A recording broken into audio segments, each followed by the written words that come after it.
राम राम मित्रांनो, आज आपण बघणार आहोत की उसाला माळ भरणी करण्याची योग्य वेळ कोणती, म्हणजेच की पाठी मारणी किंवा भरा लावणी म्हणतो आपण मित्रांनो त्याला.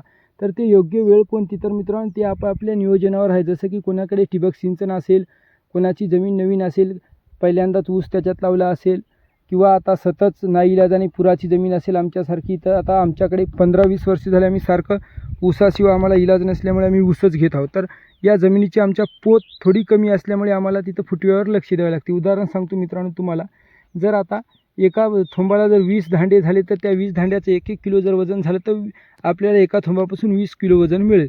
आणि त्याच जागी जर एका थोंबाला 10 धांडे झाले आणि त्या एका धांड्याचं वजन 3 किलो झालं, तर आपल्याला त्याच्यापासून 30 किलो ऊस मिळेल. तर याच्याकडे आपल्याला लक्ष द्यायचं आहे. की म्हणजे मित्रांनो, सांगायचं तात्पर्य आपल्या नियोजनानुसार, खत व्यवस्थापनानुसार आपण जेवढे फुटवे जोपासू शकतो तेवढे फुटवे झाल्यानंतर आपण पाठी मारणे फार चांगले, जेणेकरून आपला ऊस बारकोळ होणार नाही. अतिरिक्त फुटवे झाले तर काय होते मित्रांनो, ऊसाला अन्नद्रव्य कमी पडते आणि आपला ऊस बारकोळ होतो, टिपरे कांडी लहान सोडते आणि उत्पन्नामध्ये आपल्या घट होते मित्रांनो. त्याच्यासाठी आपण जेवढे आपल्या नियोजनानुसार पाहिजे तेवढे फुटवे झाल्यानंतर आपण पाठी मारणे केव्हाही चांगलं.